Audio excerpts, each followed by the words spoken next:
नगरसेवकासाठी उभे असणारे उमेदवार आहे का कोणी ठेकेदार यातला? कोणी ठेकेदारीचं काम घेतलेलं दाखवा बरं.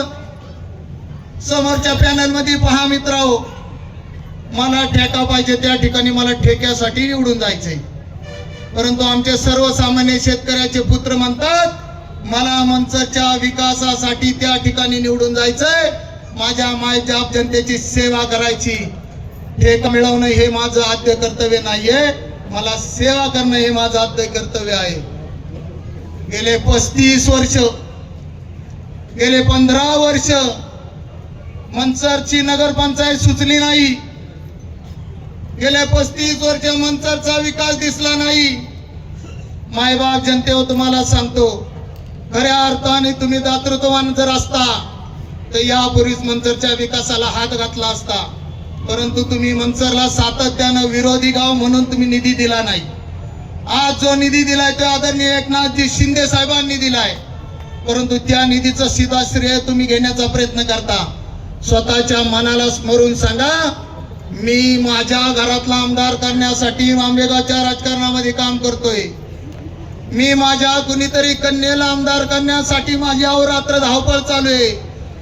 माझ्या मुलाला जिल्हा परिषद सदस्य करण्यासाठी मी पेठ घोडेगाव जिल्हा परिषद गटामध्ये लढवणार आहे. अरे तुमची स्वप्न काय? तुम्ही विकासाबद्दल बोलता का? तुम्ही विकास किती केला आणि त्याच्याबद्दल तुम्ही काहीतरी बोललं पाहिजे. प्रत्येकाला दोघांना पडले माझ्या घराचा वारसदार कसा पुढं सत्तेमध्ये आंबेगावच्या येईल, परंतु जनता मायबाप जनतेला माझी नम्र विनंती आहे, सर्वसामान्य कुटुंबातील माणसं आहेत, उभी केलेली माणसं ही खऱ्या अर्थाने तुमच्या सर्वांच्या पाठिंब्याच्या अपेक्षा करतात. एकच जाता जाता मुद्दा सांगतो, डीके साहेब, पत्रकार बांधवांनो, तुमचं नाव घ्यायला जरी मी विसरलो असेल, परंतु तुमच्या सारखे निर्भीड पत्रकार या आंबेगाव तालुक्यामध्ये जन्माला आलेत आणि सत्य मांडण्याचा प्रयत्न तुमच्या हातून सातत्यानं होत असतो. खरं तर वळसे पाटील साहेब, 130 कोटी कशाला म्हणतात हो? अवटिंबा धरण कुठं? मनसरची योजना कुठं? पहिला पाया ग्रामपंचायत पासून भरला जातो. कोणत्या योजनेचा इस्टिमेट ग्रामपंचायतने प्रस्ताव द्यायचा असतो. ग्रामपंचायतने प्रस्ताव दिल्यानंतर तो जातो जिल्हा परिषद. जिल्हा परिषदनी तो नंतर पाठवला नगर विकास खात्याकडे. त्या सगळ्याचा पाठपुरावा कोणी केला? सरपंच कोण होतं? ठराव कोणी लिहिला? अहो ह्या दत्ताभाऊ गांजोळ्याने अहोरात्र तो ठराव लिहिला आणि पूर्ण सर्वे केला. पाय पाय फिरला पूर्ण मंचर. कोणती पाईपलाईन कुठनं घ्यायची, कोणती रायजिंगमेंट कुठनं आणायची, अशा प्रकारे हे मंचरचं आपण पाणी, शुद्ध पाणी देऊ शकू. तुम्हाला 35 वर्षामध्ये मंचरकरांना 3 रुपये हांड्यानी पाणी घ्यायला लागायचं. पूर्वी मंचरकरांना आठवण आहे, 3 रुपये हांड्यानी पाणी आपण विकत आमची बाहेरची लोक यायची आणि घ्यायची. पण त्या काळात सुद्धा दत्ता भाऊनी त्यासाठी प्रयत्न केला आणि त्या अर्थानं दत्ता भाऊनी न्याय देण्याचा प्रयत्न या ठिकाणी केलाय. बदनाम करणाऱ्यांनी खूप आता सुपाऱ्या घेतल्या बरं का, फक्त बदनाम करायचं दत्ता भाऊला. अरे बदनाम करून किती दिवस करणार आहात? दत्ता भाऊ झालं 2 मिनिटं. हे पहा, माझ्या माता भगिनींना विनंती आहे, साहेब येतात एक 10-15 मिनिटांमध्ये. तुम्हाला त्रास होईल, परंतु राज्याचा प्रमुख हा महाराष्ट्रामध्ये फिरत असताना थोडाफार उशीर होणार. आपल्या सुद्धा घरामध्ये आपण पाहतो, आपण सुद्धा वेळेत काही करत नाही. साहेब आहेत, प्रत्येकाला अपेक्षा असती साहेबांनी आमच्याशी हितगुज करावं, साहेबांनी आमच्याशी बोलावं, त्यामुळं थोडाफार सभेला उशीर होतोय. खरं तर 130 कोटीच्या संदर्भामध्ये बोलत असताना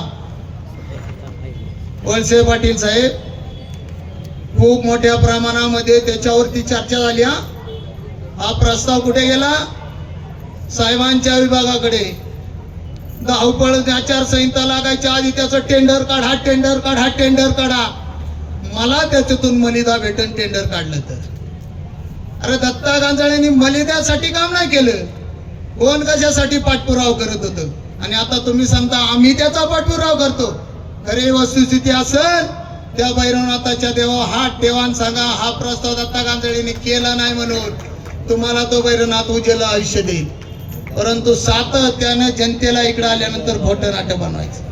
अनेक शिवसैनिक कुजून मारले, शिवसैनिकांचं रक्त पेले आणि आज शिवसैनिकांना मारण्यासाठी विरोधी गटात जाऊन तुम्ही शिवसैनिकांना मारणार. अरे शिवसैनिक हे मर्दाची औलाद, हे मर्दाची औलाद ती केव्हाही वाकणार नाही, मोडणार नाही. तुमच्यासारख्या अनेकांना धडा शिकवल्याशिवाय शिवसैनिक राहणार नाही.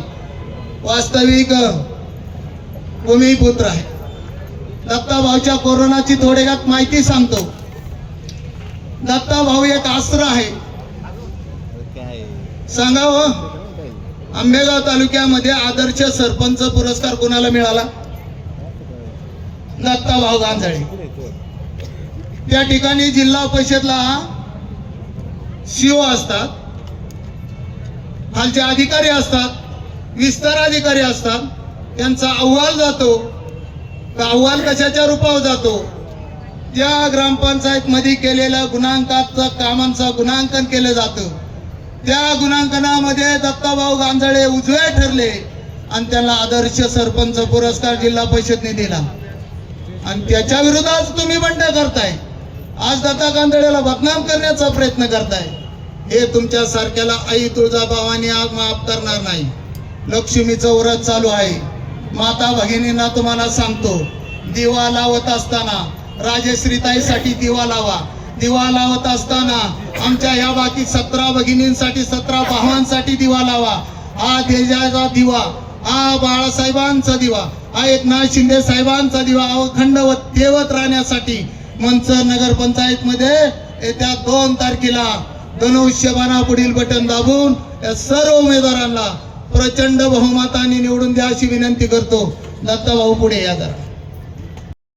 कुठे गेलाय? दिल्लीला गेलाय. याच मंचरचा सुपुत्र गेलाय. सरपंच ते खासदार होण्याचा मान या मंचरकरांनी दिलेला आहे.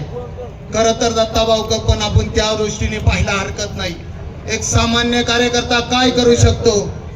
खरं तर पूर्वीच्या काळी तुम्हाला माहिती आहे का नाही मला माहिती नाही, खूप बदनाम केलं अण्णांना खूप तिकडनं खूप केलं.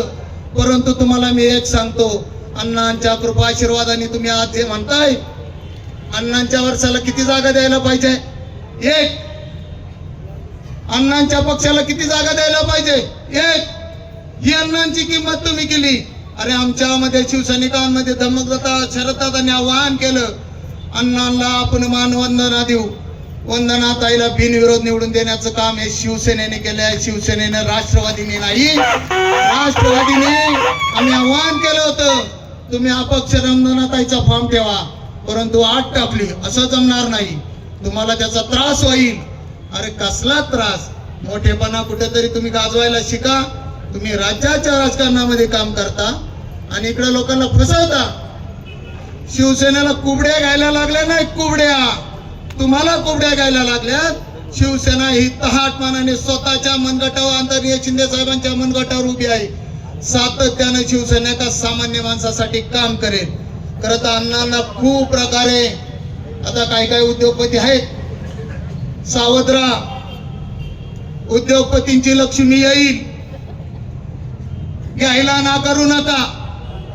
आपल्या सर्वसामान्य शेतकऱ्याच्या पैशाचीच ती लक्ष्मी आहे, ती घ्या आणि त्यांचा नायनाट करा. आपल्या चांगल्या पवित्र हाताने धनुष्यबाणाचं बटन दाबून घड्याळ बंद पाडा, घड्याळ बंद करा, एवढं तुम्हाला मी सांगतो.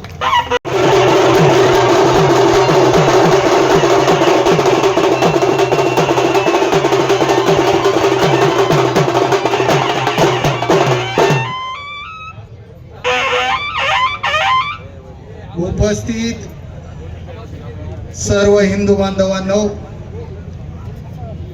मंचर नगरपंचायत सार्वत्रिक निवडणूक सन 2025 आई तुळजाभवानी, राजशिव छत्रपती,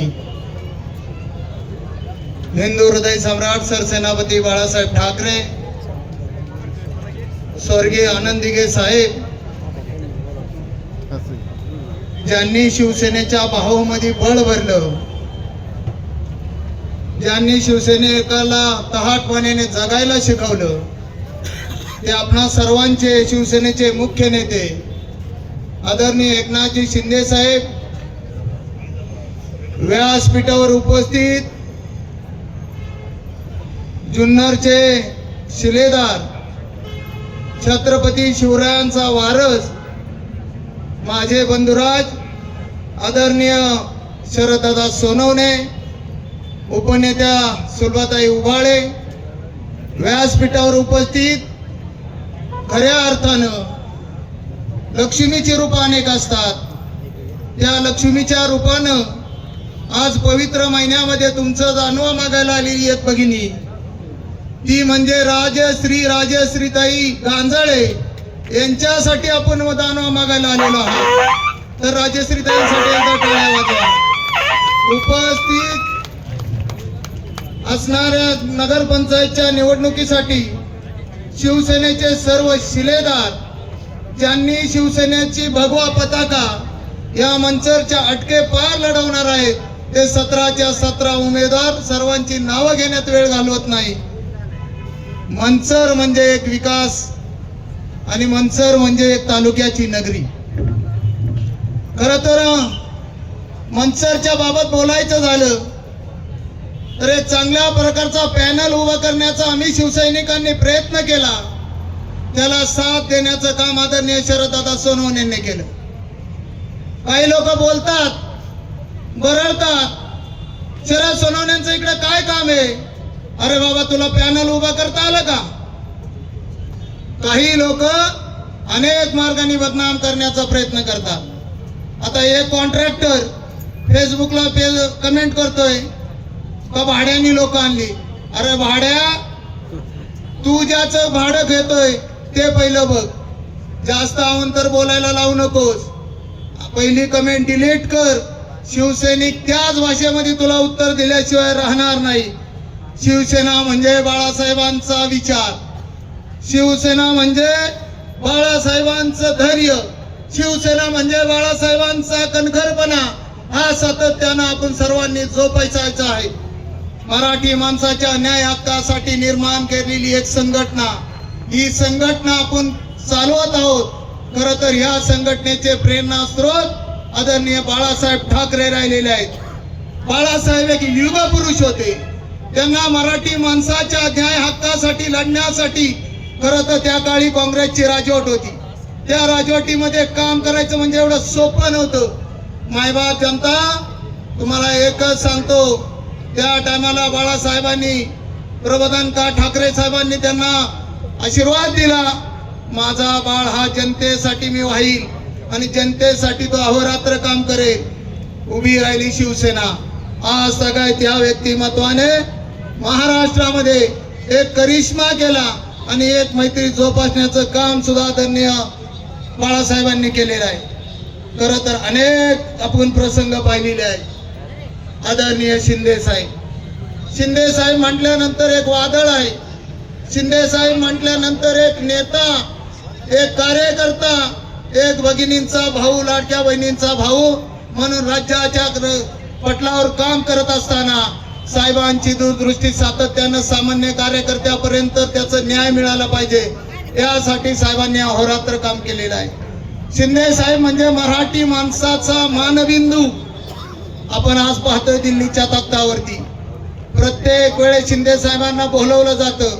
प्रत्येक निर्णय करण्याचं काम शिंदे साहेब आपले त्यामध्ये सहभागी होत्यात. भारत देशाच्या राजकारणामध्ये सुद्धा शिंदे साहेबांचा वाटा राहिलेला आहे. आपल्या नेत्यासाठी आपण एकदा टाळ्या वाजवल्या पाहिजेत. आपला नेता जर बघतो नाही तर आपण सुद्धा त्या. आपण पाहत आहात तेज तुफान न्यूज, न्यायिक व निर्भीड बातम्यांचे सर्वांचे आवडते नेटवर्क.